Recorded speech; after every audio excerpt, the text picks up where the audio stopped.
Everybody, it's Ren Carothers, and it is time for your latest edition of the Future Stars Friday forecast. And I am so excited to have my special guest on the line, and that is Elliott Walden, President and CEO of WinStar Farm. How are you doing, Elliott? Doing great. Hope everybody's staying safe today.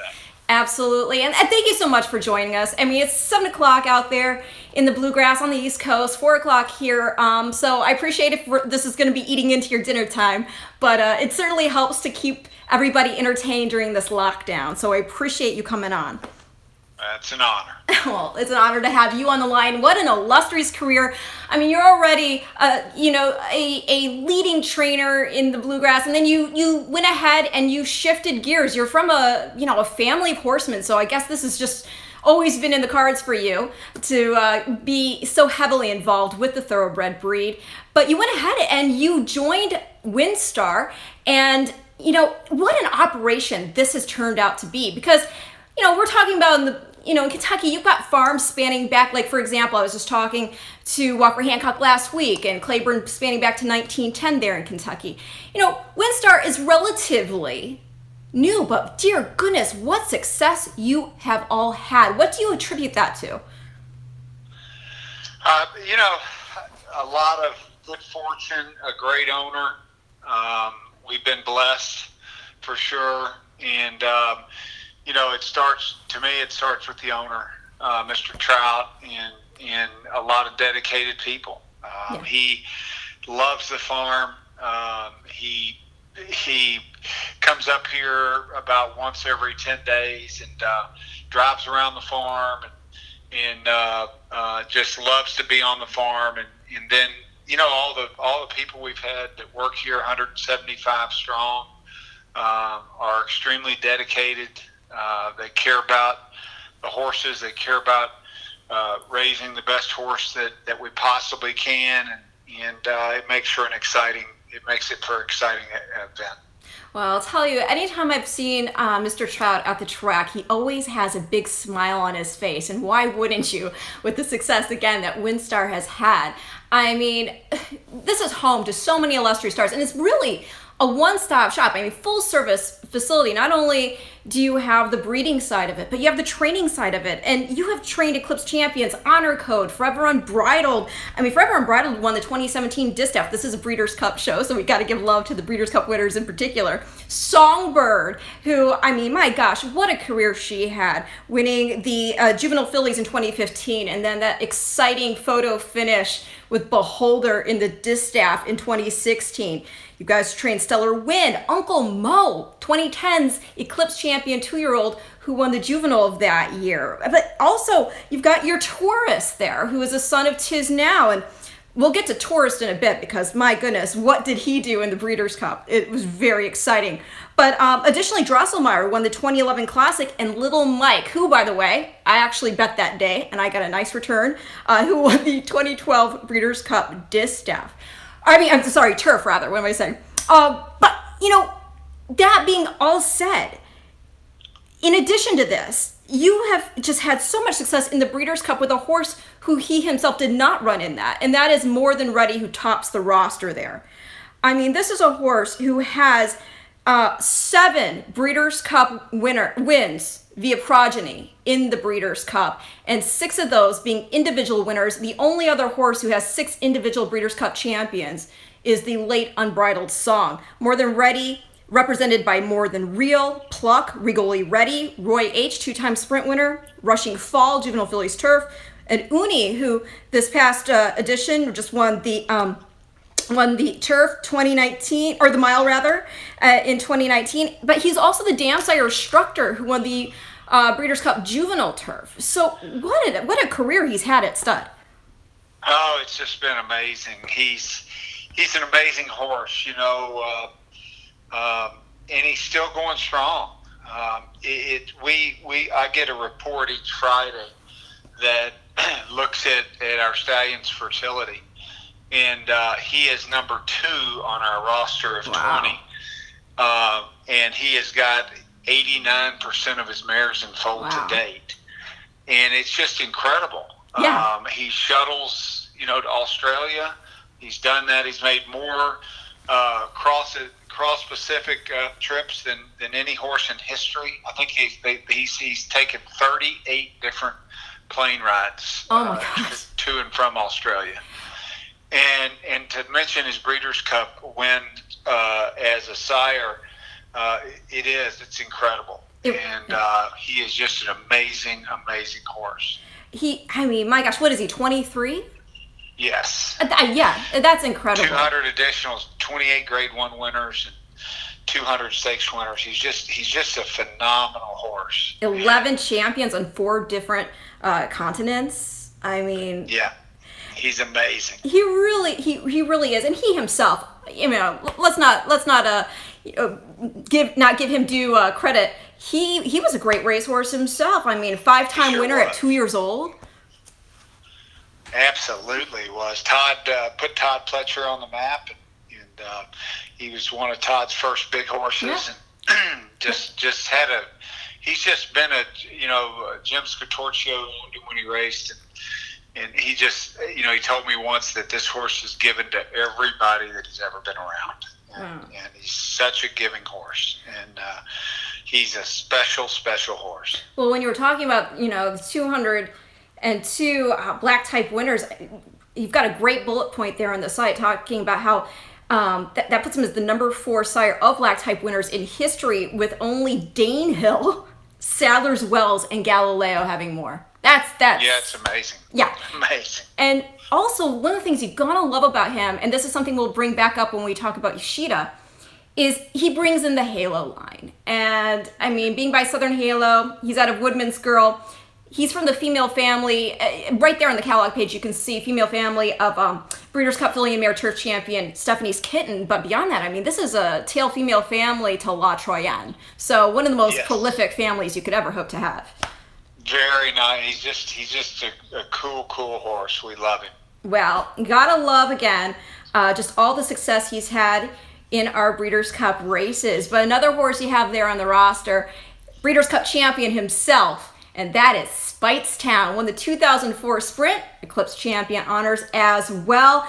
I mean, he's just an exciting horse. He's already having success here in 2020. Mozu Super Flare won a Group 1 over there in Japan. I mean, he's just consistently produced quality, and he is the sire of a couple of Breeders' Cup champions. Sharing won the Juvenile Fillies Turf this past year. She herself out of a filly and mare turf champion in shared account, both trained by Grand Motion. He's also the sire of Tamaracuz, and that's where it's interesting, because you've got the turf, and now you've got the dirt, because Tamaracuz won the dirt mile back in 2016.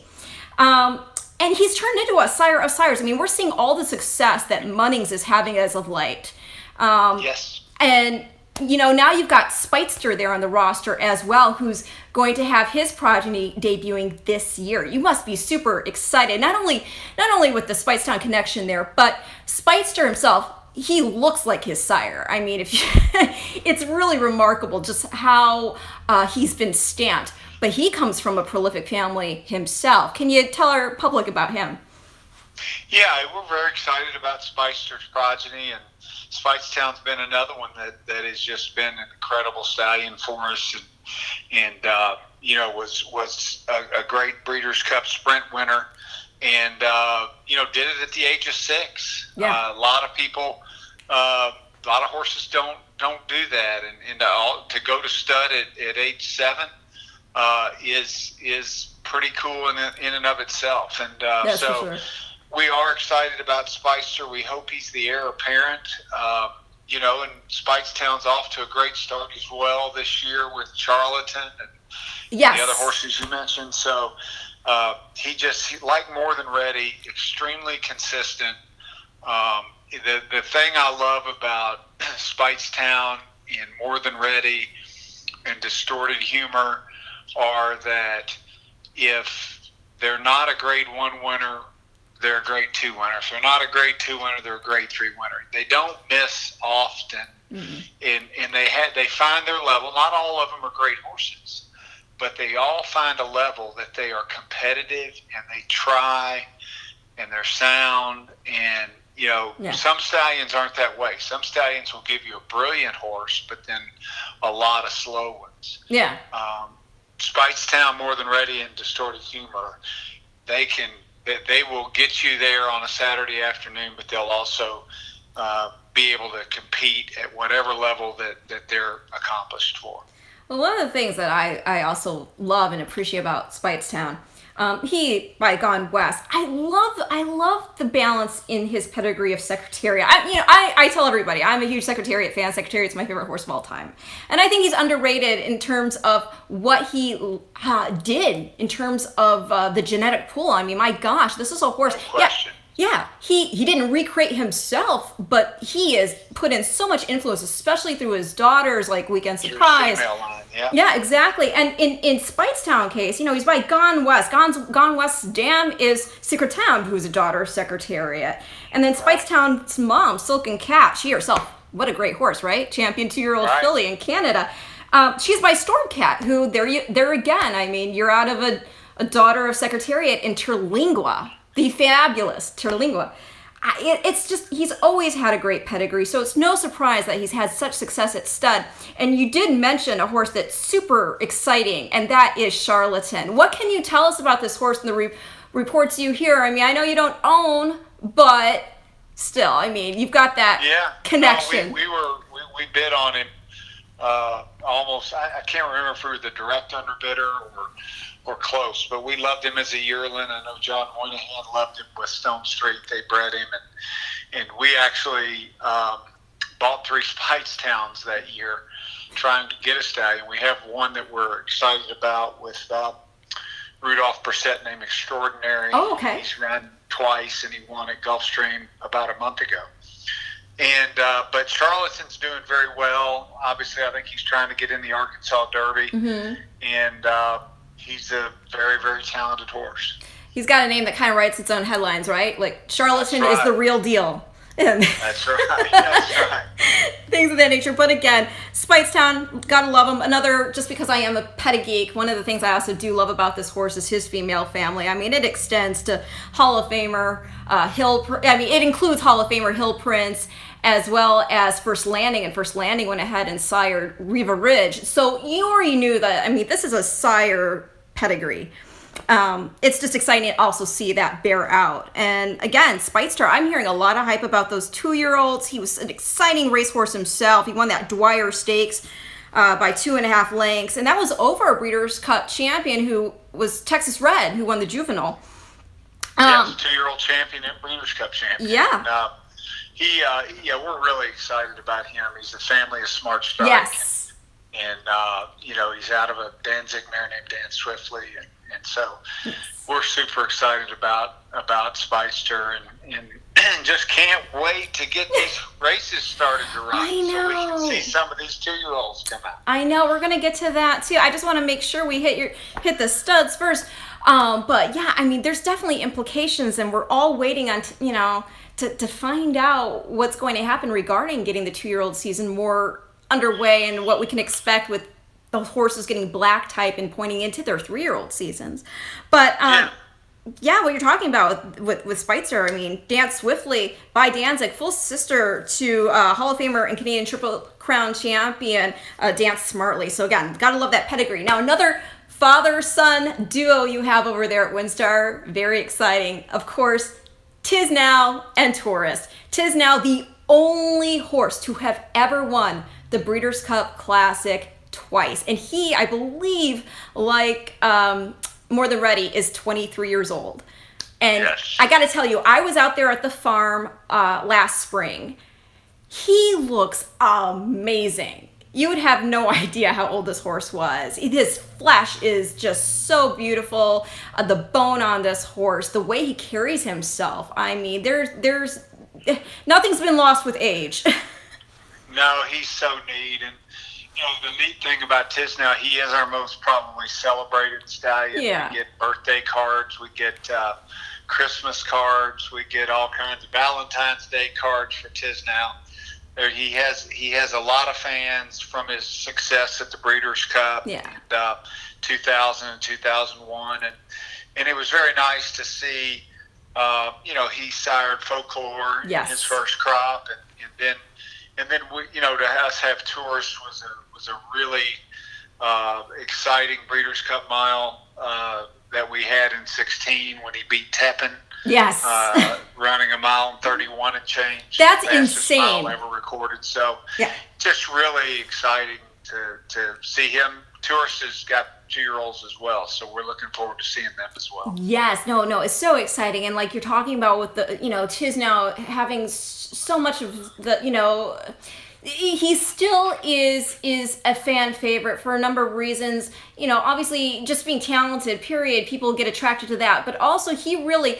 I mean, talk about another time in our modern history where we really needed something to raise our spirits. And he sure did that, winning the Breeders' Cup Classic for the second time, at that time being at Belmont Park after what had happened with 9/11. And that exceptional call about Tiznow winning it for America. I mean, he really is a horse that resonates because of that. And it was incredible. It absolutely was. Every time I see that race, I get chills, and it's what horse racing can do. Yes. And like you said, I mean, I even think back to horse racing's history with the World War II and the Great Depression, and how at that time it was the only game in town. Yeah. And how it helped the nation get through some difficult times, and I hope that it's the case this time as well. Yeah, I absolutely. And another thing that's so great about Tiznow, the depth of quality he beat too. I mean, in 2000, you had Giants Causeway in there making his first start on dirt and running second. I mean, and he himself, Cartier Horse of the Year of that year. And then in the second go, I mean, you have horses in here who went on to be great sires themselves. Like Mucho Uno, Galileo was in the field trying dirt. I mean, it was just a great performance any which way you want to look at it. And as you said, for him to go on and have such success at stud is fabulous. And he has a great female family too. His full sisters, Tiz Amazing and Tiz So, they went on to sire Grade 1 winners in Oxbow and Painter, who you also stand, respectively. And I just we were attracted to Painter because of that. We always tend to gravitate towards horses that have a good sire in their pedigree. And so when Painter was running at 3 and the heart that he showed, and he's really kind of turned the corner as kind of a horse that's on the move as far as the stallions. Yes. He's the number 1 fourth crop sire, and they're getting better as they get older, and that's always a good sign. It definitely is. And what's kind of cool to hear too, I mean, what are the chances in this? Not only are the full sisters the dams of Oxbow who won the Preakness and Painter who won the Haskell, but both Painter and Oxbow were second in their respective Belmonts. It's kind of funny, right? They're both by Awesome Again, who won the Classic, of course. But what are the chances of that? No, that is something. I love consistency. But as you mentioned, Tiznow has sired champions, including Folklore. She won the Juvenile Fillies back in 2005. And as we were discussing, Taurus winning that mile in that 1:31 and 71 100ths. That's the fastest mile ever run in a Grade 1 race, and that includes in the Breeders' Cup itself. I mean, this is faster than Wise Dan, Goldakova, Miesk, Lure, Kozine, Royal Academy. This is a great bullet point you have on your website. And when you really stop and sit and consider those names and you realize that this horse did that, it really makes you drop your jaw. I remember when his first foals were born, you guys had this great saddle blanket rather, that said, "My dad can beat your dad," if I recall. Yeah, it's faster than you're faster. Yeah. That was really cool. that was fun, and he's his last 14 starts were in graded races, and 10 out of the 14 were in Grade 1s. Yeah. And ran in the Breeders' Cup Mile 3 times. He ran as a 3-year-old, 4-year-old, and 5-year-old. Finally got it done as a 5-year-old. But Bill Mott did a great job with him, and that consistency of being able to run for 3 years at the highest level. As a 3-year-old, I think he drew the 14 hole. And then in 15 at Keeneland, he didn't really relish the the soft going. Yeah. But he put it all together in 16. Got a great trip and ride from Joel Rosario, and was able to show his class on the day. And it's a race we always wanted to win. Yeah. We're not typically turf oriented, but that race, bringing together the best horses in Europe, yeah, and the best horses around the world, it typically is one of the better races on the card at Breeders' Cup, that you look forward to seeing how the American horses will fare against the best of Europe, and so it was great to win that. It was an honor. Well, I actually got to hang out with him a little bit while I was at WinStar, and what a great personality he has on top of everything else going for him. Yeah, he's character. He is a real character. And absolutely beautiful. And you were talking about grass, but this is definitely a pedigree that will get you dirt. I mean, again, son of Tiznow, he's out of Unbridled Melody by Unbridled Song. Unbridled Song won the juvenile in 1995. I don't know what is going on. I don't know if I didn't get enough sleep last night or what, but I can't seem to get out what I want to say here. But in 95, Unbridled Song, again, won the juvenile. And then Unbridled Song himself, son of Unbridled, who won the Derby and the Classic the same year. So again, a great pedigree, a versatile pedigree, and one that I'm very excited to see these 2-year-olds debut. The other thing going back to Tiznow that we gotta mention is the fact that he himself is emerging as a broodmare sire as well, and he's the broodmare sire of Tiznow, who's by another of your studs, and we'll get to that in a second. But the thing I love about the connection here is, as we know, Tiznow is owned by Sakatoga Stable, trained by Barclay Tagg. They're the same team that had a horse that WinStar bred who won the Derby and the Preakness, and that, of course, is Funny Side. So how great is it to have that connection with this group again on so many levels? It's really neat. Jack Knowlton is a guy that you have to admire his program, to be able to buy 4 to 5 yearlings a year.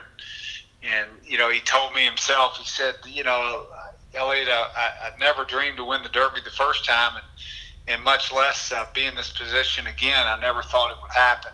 And yet he kept trying. And so he just, to bring that many people into racing and have fun with it like they do, I hope they go all the way. No, it is exciting. And of course, that sire I'm talking about of Tiznow is Constitution. And dear goodness, has this horse come out firing as a sire. It's unbelievable. I mean, he himself, son of Tappet. He's out of a mare named Baffled, and by WinStar's own Distorted Humor, horse you trained, and who's gone on to just be a prolific sire himself. So Constitution. Did you expect him to just have this type of success this soon? Yeah, we always felt like when he went to stud that he was extremely well-bred, good-looking, dual Grade 1 winner. Yep. So he ticked a lot of the boxes. I would say that his first crop came out, and they looked just okay. It wasn't like they blew us away, and we had last year we have second crop sires of Carpe Diem and him, and they were the two that we were kind of looking at to see how it was going to go, and it just goes to show you that you don't know for sure who's going to be the superstar sire. Because I think if you were to ask 10 people between the two of them, they would have split down the middle, or it might even have favored Carpe Diem a little bit. And so then Constitution comes out, and just one thing that kind of seems to separate them is their desire to run. They just have that desire, like the Tappets, to run. And I think he gets it two ways. Tappets have that, and then also out of the Distorted Humor mare, Distorted Humors have that. So it's a good dose, and they seem to have it. It's really exciting to see his stud career take off like it has.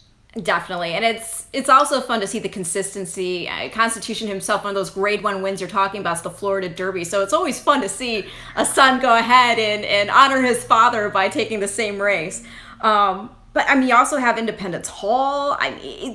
It's just really exciting to see a stud like this have such success with these babies. And again, having that type of pedigree, it really is a sire's pedigree. You have, within it, female family includes grade 1 winners, MC, and a horse that you trained, Awesome Humor. Yes, I mean it's just exciting, and we've been blessed with a lot of good horses, and Constitution has a great pedigree. Yeah. And it's just exciting to see. Definitely. And so moving on to Distorted Humor, I mean, this is a horse. You must be so proud to have been involved with him in such a dynamic way.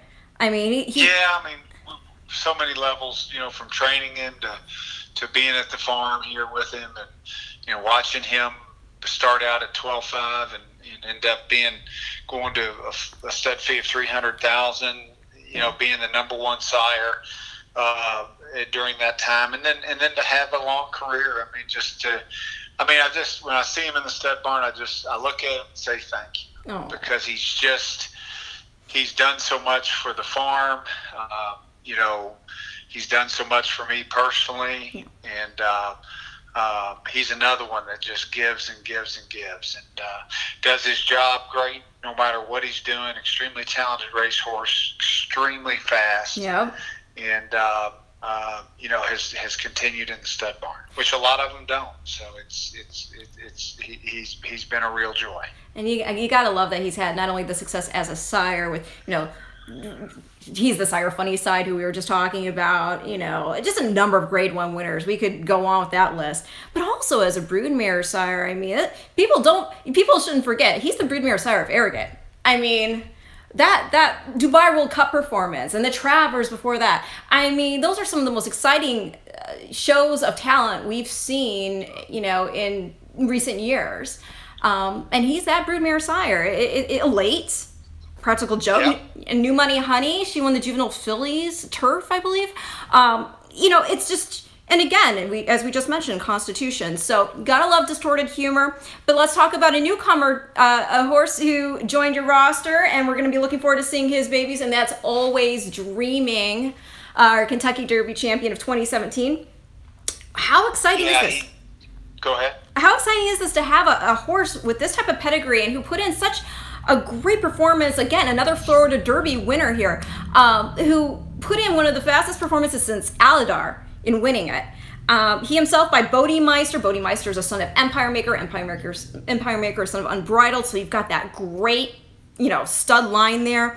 And then the first dam, she's by In Excess. Her name's Above Perfection. She's a grade 3 winner, grade 1 place. She was second in the Prioris. But she also produced a grade 1 winner in Hot Dixie Chick, won the Spinaway, and she was a track record setter. She set one at Churchill for 5 furlongs, going 56-2. I mean, that's a family that you've got everything going for you. You've got the classic line of that stud line, the sire line, and then you've got a nice dose of the speed that comes into play. Yeah, for sure, and that's something that he's a beautiful mover. And we think that that's going to translate to his offspring.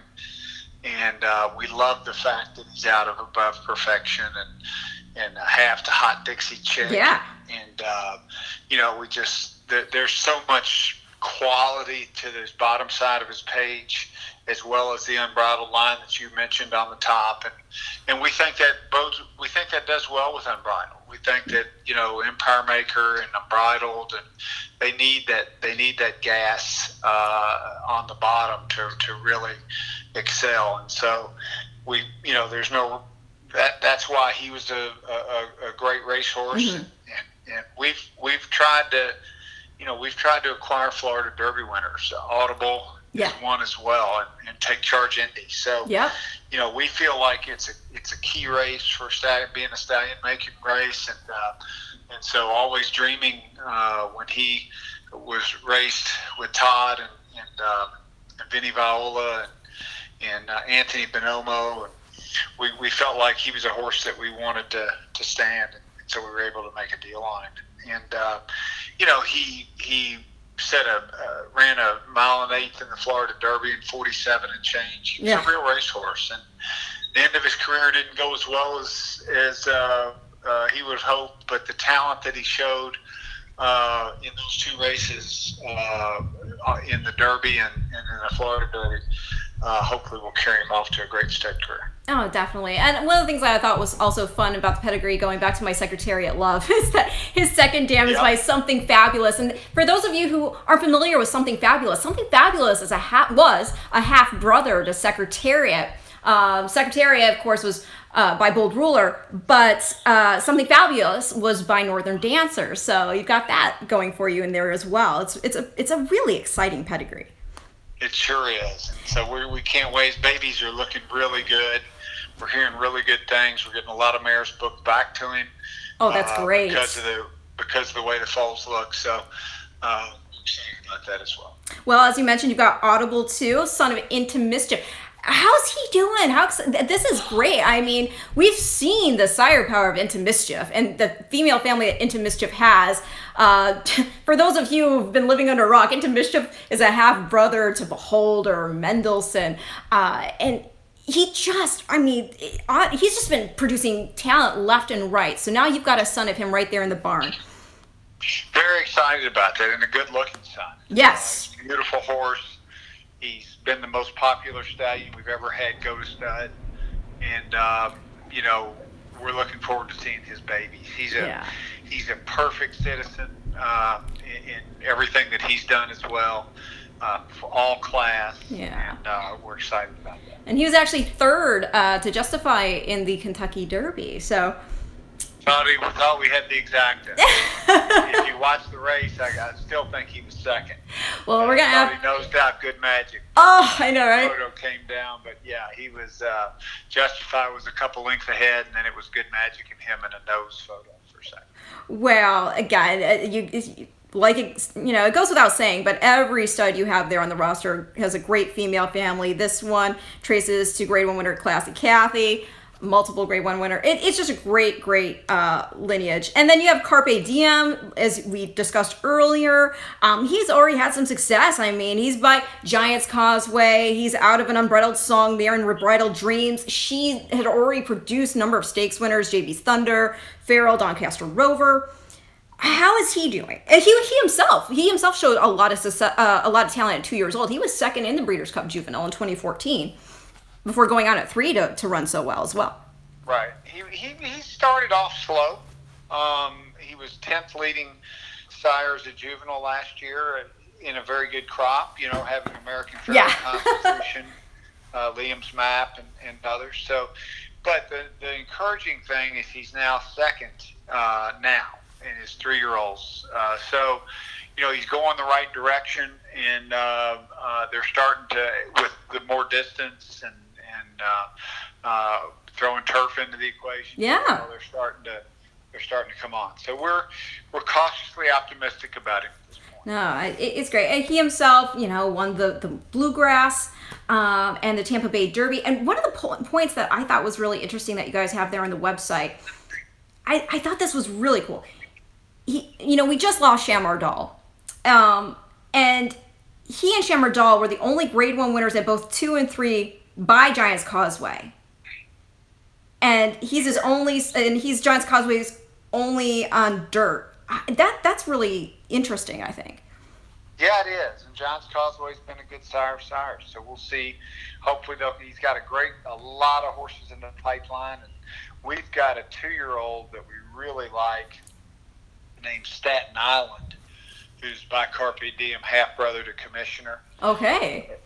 And Laugh Track. So, he's as pretty a horse as we have in training. So we're hopeful for him as well. Well, you got to love that, because if he's a half to Commissioner himself by AP Indy, a Hall of Famer, won the 92 Classic. Commissioner's out of the Touch Gold mare Flaming Heart. As you mentioned, in addition to Commissioner, she produced Laugh Track, who was second in the Breeders' Cup Sprint. She's also produced Mythical Bride, and Mythical Bride is the dam of this past year's Breeders' Cup Classic, and that's Vino Rosso. Yep. So it's a very high class family, and we bred Mythical Bride. I made the smart decision to sell her as a broodmare prospect. Oh. And unfortunately, We didn't keep her, but Tanya Gunther was smart enough, and John Gunther to pick her up, and she's gone on and produced Vino Rosso, so it's exciting. That definitely is, and they of course also bred Justify. That's correct. So golly, what success, right? And didn't they grow up in the same field together, I think? They did. Yeah. They were at the same sale together, side by side, and we saw Justify and walked right by Vino Rosso. they worked. It's funny how that works out sometimes. Well, sometimes things are meant to be, for certain people, and it's still fun to have that connection. And I'm sure you're rooting the horse on as if you had owned him yourself. So you've also still got Congrats there. I mean, Congrats has just been a consistent sire, full brother to Flatter, both of them by AP Indy, out of Praise by Mr. Prospector. How's he doing? He's doing good, doing well. He's always been a consistent sire. His fillies have been a little better than his colts, but he's been a poor man's Flatter. He's stood for about half the money, and he's done well. Well, you also have Exaggerator over there. He is going to be having his first baby's debut this year.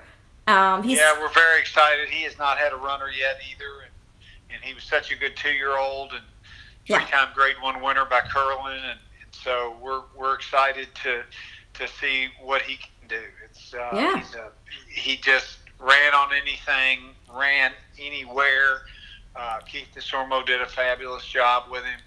And it's so, you put so much time into these stallions. Once they retire, it's 3-4 years later before you see their offspring run. So it's a very exciting time when you see their 2-year-olds start to run. Well, I actually hung out with him ahead of the Haskell, and his temperament was fabulous. Really, really sweet boy. I mean, I know when they go to stud, sometimes they get a little more pep in their step, but as far as he was at 3, he was just a sweet boy. Yes, he is. So, again, excited to see those babies, especially with him being a son of Curlin. You got Fedbiz over there, another son of Giants Causeway, out of a Wild Again mare. Wild Again, as we know, won the inaugural Breeders' Cup Classic. But that mare spun out of control. I mean, she is a half to minority, tail the cat. This Fedbiz's second dam is a foal to preach, so that female family includes Pulpit, Johannesburg, who won the 2001 juvenile, was Eclipse champion, was European champion 2-year-old. And then that fifth dam, Monarch, foal to Roundtable, who's one of my all-time favorite horses. Yeah, it's a great family, and he's gotten some runners, and it's exciting to see him come on. Hopefully they'll continue to progress. Definitely has versatility. Another horse I'm really excited about, first foals this year, is Good Samaritan. This horse made me look like an absolute genius. I love pedigree plays for Saratoga. He was installed at 12-1 on the morning line ahead of his debut. I looked at this pedigree. He's son of Harlan's Holiday. That horse is versatile as can be. And then he's as Good Samaritan's out of Pool Dancer, who's by Pulpit. The female family was so good. I mean, this is the female family of La Firm. So you've got Sky Mesa, you've got Outstandingly in there, but you also have Wiseman's Ferry, who's the sire of Wise Dan. You also have Bernstein, who's the sire of Tepin. And so when I saw him at 12-1, and I was just like, how the heck? I'm playing this horse. I think he ended up going off like 9-1, and boy, was that an exciting debut score. Yeah, he flew home. He came from back on the grass. Yeah. And then he always liked Saratoga. Came back the next year, won the Jim Dandy. And, yep. And just a very good racehorse by a great sire in Harlan's Holiday. We're excited about his foals. He's a great physical. Oh, no, definitely. And again, the versatility of having the success on the turf and the dirt is just, again, exciting. Now, you mentioned Take Charge Indy, another son of AP Indy out of Take Charge Lady. You repatriated him. Can you tell her? We did. Yes. We did. He, he got off to a good start with his horses. We had sold him, unfortunately, before his 2-year-olds ran, and we had an option to bring him back, and so we did that last year after he was the leading third crop sire, and he's been very popular. He's got about 155 mares on his book, and it's going to be exciting to see. He's almost like a first-year sire again. No.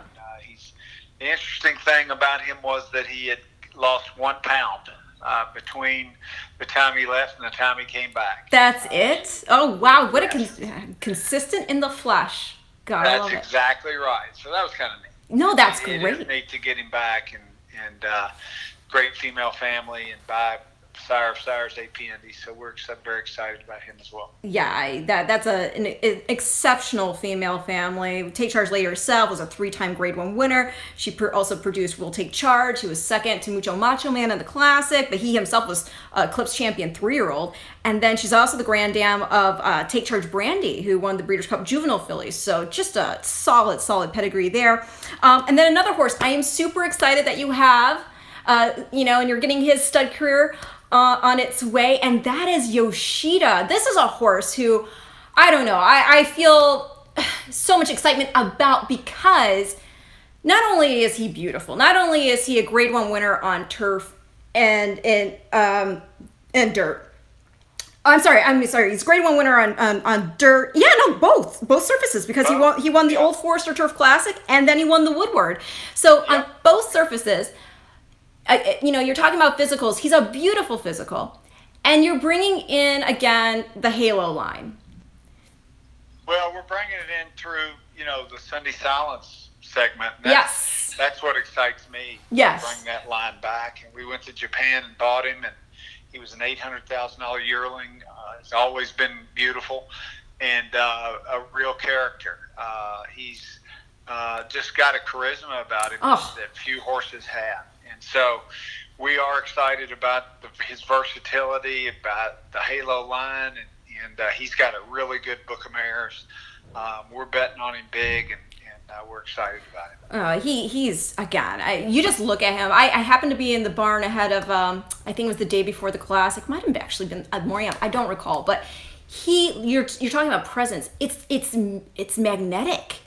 This is a horse that just really exudes class in every little moment, whether it's a flicker of the ears or the way he's looking at something. Again, a Grade 1 winner on both turf and dirt. He earned around $2.5 million, 5 triple-digit buyers. He ran, and then he ran a great second to McKinsey in the Whitney. I was actually there that day. Again, a really exciting horse. He's by Heart's Cry, and again, Heart's Cry himself, son of Sunday Silence. And then he's out of a Grade 1 winner in Hilda's Passion. She was fast. She won the Grade 1 Ballerina by 9 1/4 lengths. And then she also set a new track record when she won the Grade 2 Inside Information. Yeah, we're really excited about him. And I think he's got a great book of mares. He's got a really good group of shareholders that understand the turf and dirt angle, and he didn't need Lasix. He ran at Royal Ascot, was 5th, beating a length in the Queen Anne, length and a half, in the premier race over at Royal Ascot, one of them, and just to be able to compete on the turf, he beat Bricks and Mortar. Yes, faced him 6 times, beat him 3. So it's just we're very excited about his stud career and getting him to the stud barn and seeing what he can do. Do you think a lot of people forget that Halo and Northern Dancer are out of half sisters? Yeah, I do think that it goes back so far, and with Sunday Silence. Yeah. Leaving the country like he did, it's nice to be able to bring back that, and that's what we went over to Japan to do. We went over to look at Deep Impacts and Heart's Cries. This horse kind of came through the process of looking at the yearlings, and he was my favorite yearling, and so I did a little research on Heart's Cry and realized that he was the second best son of Sunday Silence to Deep Impact, and we paid for him. Yeah. And it's worked out. Again, just super excited to see what he does at stud. But now something we do have to bring up, or I would be remiss not to. There might be some people who are going, well, wait a second, WinStar owned part of Justify. He won the Triple Crown. How do you not stand Justify? I actually read some quotes from you that explain it beautifully as to why this made so much sense to have Coolmore Ashford go ahead and stand Justify. Can you elaborate on that? Yeah, I mean, it was painful, and it was not an easy decision. But at the time when Justify was running in the Triple Crown, Coolmore had lost Scat Daddy, and he was a horse that they wanted to replace Scat Daddy. They had a vision of breeding him to a lot of their Galileo mares, and so they really wanted him, and we try to operate this farm in a pragmatic way to be responsible for the long haul. And I can't tell you, quite honestly, Ren, that we're sitting here today in a situation where cash is something that people are wondering how they're going to sell their horses, and, right, and where it's coming from, and how they're going to stay in business. Yeah. And we made a business decision at the time that it was very, very difficult. We wanted to stay in Justify. I would rather talk about him here like we've talked about all the other great horses we have than to talk about him at Ashford. But we also have 175 families that we are responsible for. Yes. And so, we made the decision to sell him. We are excited to say that, we've got 12 foals coming by him. We bred 12 mares to him last year. We're breeding 8 right now. Might add a couple more because the foals look so good. Yay. And we have some breeding rights in him. So we're not, we didn't divest ourselves of it.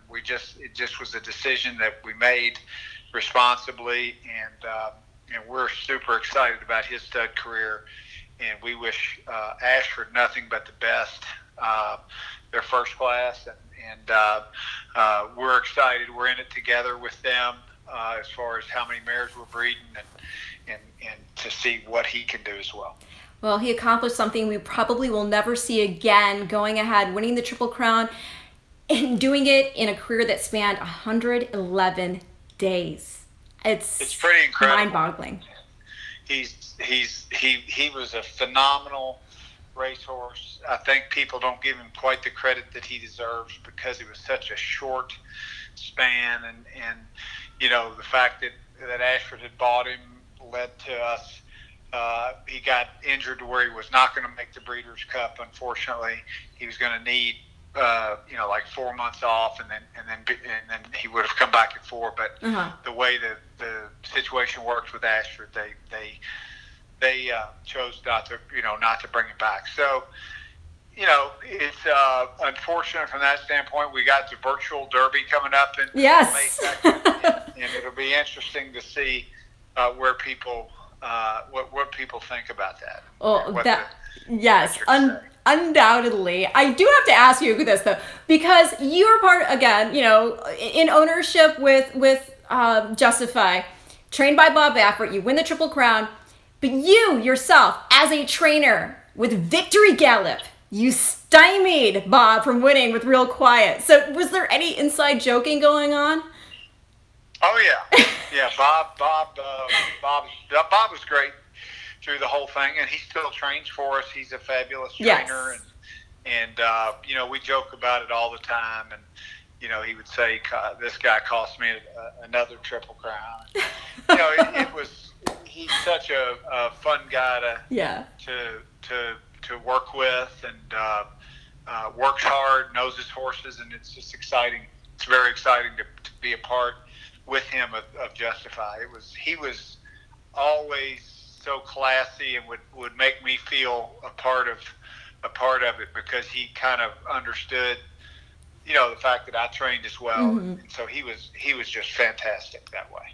Well, you also, we've had 2 Triple Crown winners now. Then, 2015 we had American Pharaoh, and that was after a 37-year drought. And you have a connection to him as well with WinStar, because he was by your late Pioneer of the Nile. What's it like? Yeah. What's it like having a connection to both Triple Crown winners in our modern times? pretty incredible. When it was, Kenny used to joke all the time about winning the Triple Crown, and I'm like, yeah, right. That's not going to happen. It's just not going to happen. And then to have it happen with American Pharoah and be standing pioneer of the Nile, you felt a glimpse of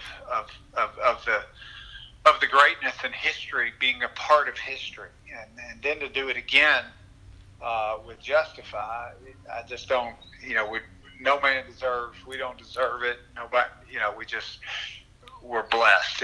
Justify. We didn't find Justify. Justify found us, and just to be part of that history is special with both horses. I think your whole team is special. I think the way that you go about your business is why you have the success, and so you do deserve it. I was there at EquestriaCon when you and Bob and Mike Smith were doing the signing, and one of the things that I thought was so endearing was you had brought this giant stack of photos of Justify with the WinStar team, and you made sure to ask that those be signed so you could give them out to the staff there at WinStar. I thought that was so special. It's a team effort, and none of this happens. I get fortunate enough to be at the races, and there's 175 people back here making it all happen. So they needed to be part of the history as well. And it was neat. And, the fact that we had sold him, I had to explain that to them. And we had a picture with Justify in the breeding shed, and that's what we wanted signed by Bob and Mike, and they just loved that. They loved getting Bob and Mike's signature on it. Well, you've always been looking out for the staff. You look out for the fans. I mean, you guys were one of the first to start an interactive I don't even know how to describe it. It's so great. I mean, just relationship through your Stablemates program. You also are one of the farms that is working with the Kentucky Horse Tours, Horse Country. Yep. It is an operation that truly gives back. And so before I let you go, you've been so generous with your time. I do have to ask, given what is going on in the current state of affairs, how is this affecting WinStar? What do you foresee in terms of what this season means? I mean, it goes without saying, the human toll is the most important thing. But that being said, this still does have ramifications within the industry, from graded stakes wins, placings, and just everything that you can think of. So what is going on there? I know the breeding industry is already a very clean one. It's always about keeping things sterile anyhow. So from that perspective, I'm sure nothing is, out of what you would do anyway. But just in terms of what has now become a way of life out there, what can you tell us? Well, I mean, we're blessed from a standpoint of being essential.